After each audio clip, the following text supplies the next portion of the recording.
kú déédé wòyí o, ìròyìn lérèfé ni mo mú wá sétí ìgbọ́-yín láti ẹnu ọmọ yín kan náà ìyáàfin Lydia Ọbọ́falẹ́yẹ. Ilé-ìgbìmọ̀ asòfin àpapọ̀ nípasẹ̀ aṣòfin Ọpẹ́yẹmí Bámidélé ní ọjọ́ Ìsinmi ti bu ẹnu àtẹ́ lu ìjínigbé àwọn ènìyàn tí ó tó 87 akẹ́kọ̀ọ́ àti olùkọ́ ní ìpínlẹ̀ Borno àti Ọ̀yọ́ láàrin wákàtí 24 hours. Wọ́n wá tẹ̀síwájú nínú ọ̀rọ̀ wọn wípé ó jẹ́ ìṣẹ̀lẹ̀ tí ó bani nínú jẹ́ bí ó tilẹ̀ jẹ́ wípé ilẹ̀ àgbáyé ti pèsè mílíọ̀nù lọ́nà 30 owó ilẹ̀ òkèèrè láti fi ṣe ètò ààbò tó péye fún gbogbo ilé ẹ̀kọ́ ti ìjọba àti ti aládàáni jákèjádò ilẹ̀ Nàìjíríà ní ọdún 2014. Ẹ̀kúnrẹ́rẹ́ ìròyìn eléyìí náà wà nínú ìwé ìròyìn Nigeria Tribune Online. Olórí ẹlẹ́sìn Mùsùlùmí kan tí orúkọ rẹ̀ ń jẹ́ Sheikh Ahmad Gumi ti ṣe ìkìlọ̀ wípé tí orílẹ̀-èdè Amẹ́ríkà bá darapọ̀ tàbí dá sí wíwọ ìyà ìjà pẹ̀lú àwọn adàlúrú agbébọn tí ó wà ní ilẹ̀ Nàìjíríà, èyí lè fa kí àwọn ẹgbẹ́ búburú tí ilẹ̀ òkèèrè rí àyè tàbí rápálá wọ ilẹ̀ Nàìjíríà. Gumi sọ ọ̀rọ̀ yìí jáde ní ọjọ́ Ajé lórí ẹ̀rọ abánidọ́rẹ̀ẹ́ rẹ̀.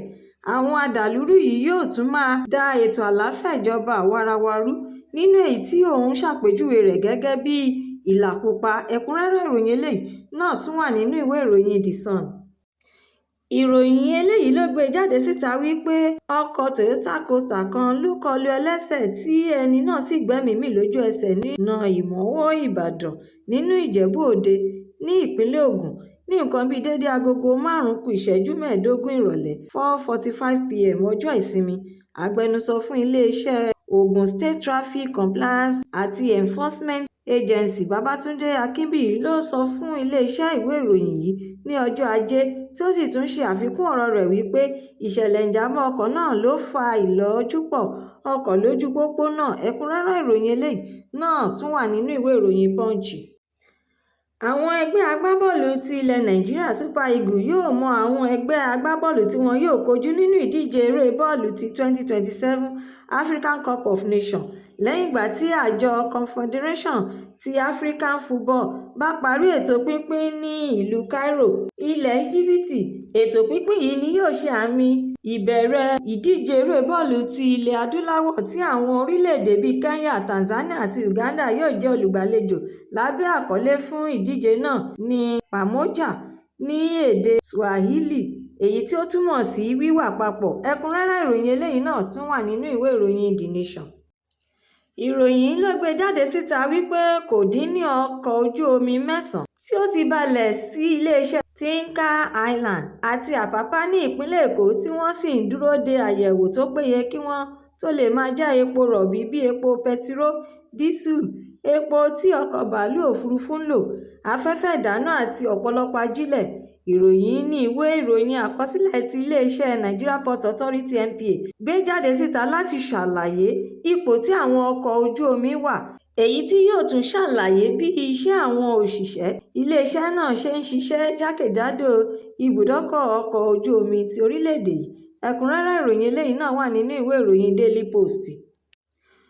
Gómìnà ìpínlẹ̀ Ògùn àná tẹ́lẹ̀ rí tí ó sì tún ń ṣojú ìlà oòrùn ti ìpínlẹ̀ Ògùn Ọ̀túnba Gbénga Daniel ti yọwọ́ kúrò nínú ìdíje sí ilé ìgbìmọ̀ asòfin nínú ètò ìdìbò alákọ̀ọ́bẹ̀rẹ̀ èyí tí yóò wáyé ní ọjọ́ Ajé lábẹ́ ẹgbẹ́ òṣèlú All Progressives Congress (APC), tí ó sì tún fi ẹ̀sùn kàn wípé ètò tí ń lọ lọ́wọ́ bí wọn yóò ṣe kọjú ìjà sí gbogbo àwọn alátìlẹyìn òun. Ìròyìn tún wá rán gbogbo ènìyàn létí wípé Daniel tí ó tún fẹ́ padà lọ sí ilé ìgbìmọ̀ asòfin àpapọ̀ ti ní gbọ́nmi-sí-omi-ò-tó pẹ̀lú gómìnà Dàpọ̀ Abíọ́dún tẹ́lẹ̀. Ẹ̀kúnrẹ́rẹ́ ìròyìn eléyìí náà wà nínú ìwé ìròyìn The Guardian.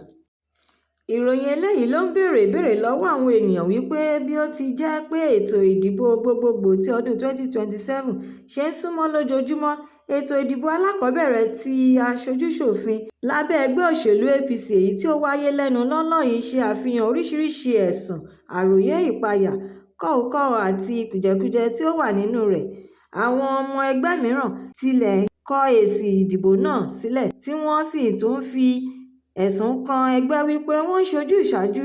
Ìdí nìyí tí wọ́n fi wá ń béèrè wípé báwo ni ètò ìdìbò alákọ̀ọ́bẹ̀rẹ̀ fún ilé ìgbìmọ̀ asòfin, gómìnà àti ti ààrẹ tó ń bọ̀ lọ́nà yóò ṣe rí, àti pé kí ni ètò ìdìbò ti ọdún 2027 yóò yọrí sí. Ẹ̀kúnrẹ́rẹ́ ìròyìn eléyìí náà tún wà nínú ìwé ìròyìn Daily Trust.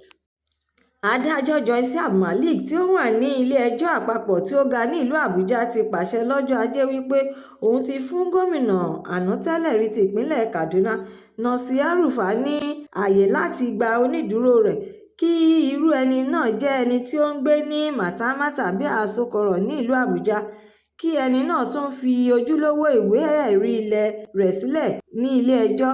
Ní àkótán ni ó tún wá sọ pé kí Nasir El-Rufai san $100 million $100 million. Gbogbo ohun tí onídùúró náà yóò kó kalẹ̀ àti irú ẹni tí ó gbọ́dọ̀ jẹ́ onídùúró náà ni ilé-ẹjọ́ ti là kalẹ̀ lẹ́sẹẹsẹ. Ẹ̀kúnrẹ́rẹ́ ìròyìn eléyìí náà wà nínú ìwé ìròyìn Leadership.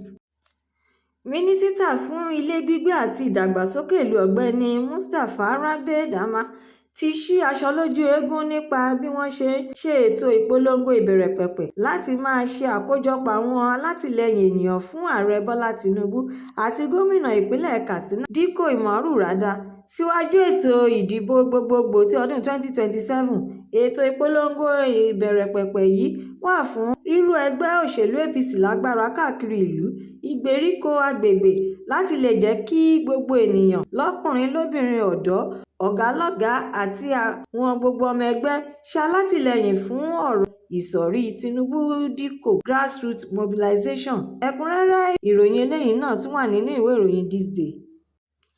Amúlùúdùn àti olùṣòwò alẹ́ Èkó kan tí orúkọ rẹ̀ ń jẹ́ Mike Nwogu, ẹni tí gbogbo ènìyàn mọ̀ sí Pretty Mike, ti sọ síta gbangba wálé ayé wípé òun ná owó rọ̀gùnrọ̀gùn kan tí ó tó $100 million $100 million láti fi tún ilé afẹ́ alẹ́ tí ó súnmọ́ Èkó ṣe lẹ́yìn oṣù díẹ̀ tí wọ́n ti iléeṣẹ́ rẹ̀ pa nígbà tí àwọn àjọ tí ó ń rí sí mímu àti lílo egbòogi ògùn olóró NDLEA lọ tú iléeṣẹ́ rẹ̀ yẹ́bẹ́yẹ́bẹ́.